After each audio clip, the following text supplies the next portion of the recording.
તો કાલે સાયકલ જે આ કરતી હતી ને એમાં પછી પડી હતી તો થોડુંક એને લાગી ગયું હજુ તો ઘણી બધી વાર તું પડીશ એના પછી તું શીખીશ સાયકલ. શું આજે આમરસ મળશે હે નક્કી? તો ફાઇનલી આજે આપણે આમરસ મળશે. So hello good morning and welcome back to my YouTube channel. બાકી આપણે ઘર બદલાયું તો આપણે સ્ટેશન જવાની જે ગલી છે ને એ બી બદલી ગઈ. પહેલાં આપણે લક્ષ્મીનારાયણ મંદિરવાળી જે ગલી હતી ને એમાંથી જતા હતા ને હવે બીજી ગલીમાંથી આપણે જઈએ અને જે કંઈક આવી દેખાય. તો જો આપણા બસ સ્ટેશન ઉપર એને એક જદુલે દાદાનું મંદિર છે અને આજે એ મંદિરની તિથિ છે. અમે લોકો ત્યાં દર્શન કરવા માટે જઈએ અને જો સવારના ભાગમાં હવન નહોતું એટલા માટે આ છે શંકર ભગવાનનું મંદિર અને આ છે જે જંદુલા દાદા કીધા ને તમને એની દેરી.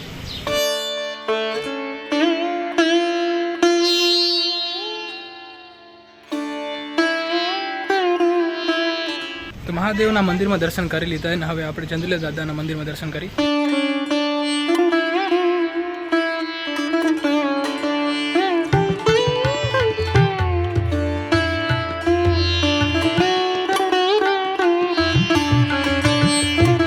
તો જો અમે લોકોએ દર્શન કરી લીધા અને આપણે પ્રસાદી મળી ગયો હોય અને આ જો પ્રસાદીમાં આપણે કોરી પ્રસાદી મળી હે. હાલો પ્રસાદી ચંદુલા દાદાની તમે લઈ આવ્યા કે? તો કોણ તમે લઈ આવ્યા? કहाँ ગઈ હતી? હું બી લઈ આવ્યો છો. રાખી દો પછી ના મોનથાની પ્રસાદી આ શું લઈ લઈશ કારણ કે મને તું બધું લઈ લે ને. गाजू नहीं साकर छोटा पीस कर રાખી દો. ये तो सारा चीटिंग हो गया. हमने प्रसादी में मोहनथाળ મળ્યો ને આપણે સૂકી પ્રસાદી મળી. તો મંદિરે ગયો તો તમાર મને લઈ જાય ને તો પછાણ જ રહ્યો. આપણે પછાણ આવશું દીવો કરશું. જો શું કરે પછાણ જવાનું.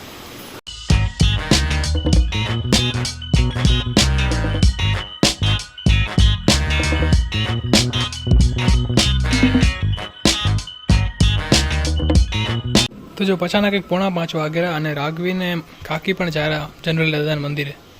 હાસું દીધું હાથમાં બાપ ઘી દીવો કરશો ને. તો આ મંદિરમાં સવારના ભાગમાં તો હવન હોય અને પછી બપોર પછી કંઈ ખાસ કાર્યક્રમ ના હોય. સાંજના સમયે મહાઆરતીઓ અને રાત્રે પછી ભજન હોય. હવે આ વર્ષે ભજન હે કે નહીં એ તો ખબર નહીં, આમ તો હર વર્ષે ભજન થાય.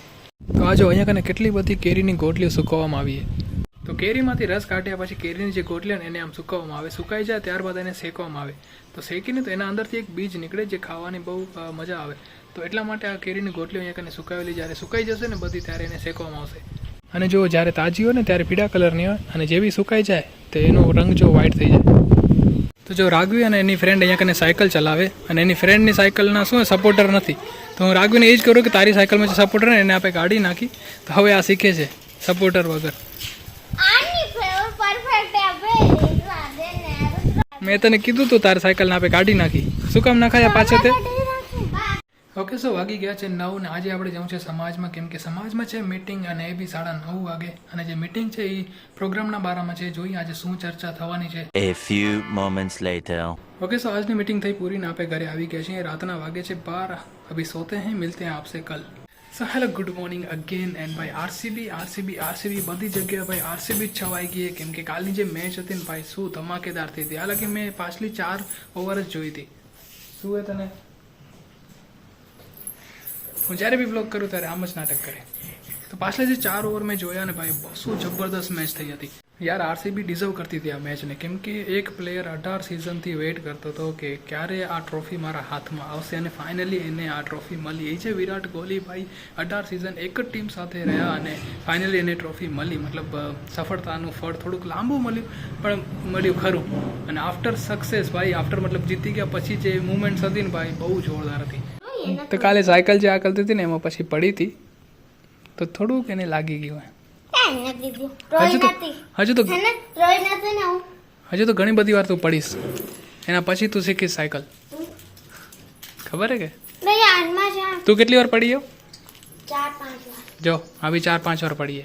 તું હજુ પહેલી વાર પડી. હજી તને 2-3 વાર પડીશ ને પછી શીખીશ. ભૈયા પણ ચેન તો મારી ફિટ કર નાખ. ચેન ફિટ કર નાખ ને ટાયર કાઢ નાખ. ટાયર કાઢ નાખ. ટાયર વગર જ દોડાવજે. મેન ટાયર કાઢ નાખી આપે. ચાલી આવ મેન ટાયર ના કાઢાય. અને જ્યારે બી હું બહાર આવીને બ્લોગ કરવાની કોશિશ કરું છું તો હવા ઘણી બધી લાગે છે ને ઓડિયોમાં પ્રોબ્લેમ આવતો હશે.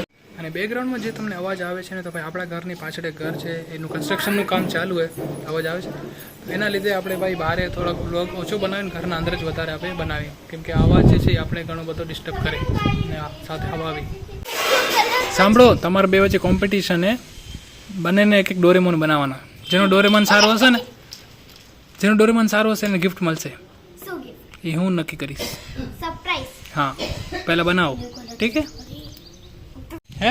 ગિફ્ટ ડેકોરેશનમાં રાખીને જૂતા એક જૂતા મળશે એમ કે.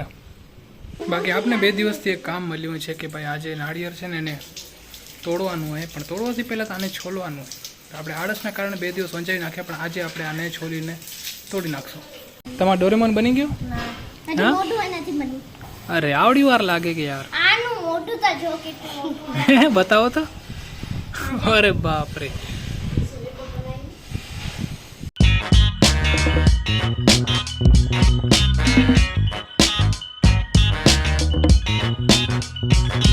તો આ લોકોનો ડોરેમોન તો મને લાગે છે કે આવતા વ્લોગમાં જોવા મળે, મતલબ કે નેક્સ્ટ વ્લોગમાં જોવા મળશે. અત્યારે તો હજુ એને ઘણો બધો ટાઈમ લાગશે બનતા. ઠીક છે, તો આજનો વ્લોગ આપણે અહીંયા સુધી જ રાખશું. અહીંયા સુધી અગર તમે જોયો હોય અને તમને પસંદ આવ્યો વિડીયો લાઈક કરજો, નવા તો ચેનલને સબસ્ક્રાઈબ કરજો. કાલે મળીશું નવા વ્લોગ સાથે. ત્યાં સુધી તમે ધ્યાન રાખજો. Tata, bye bye, take care.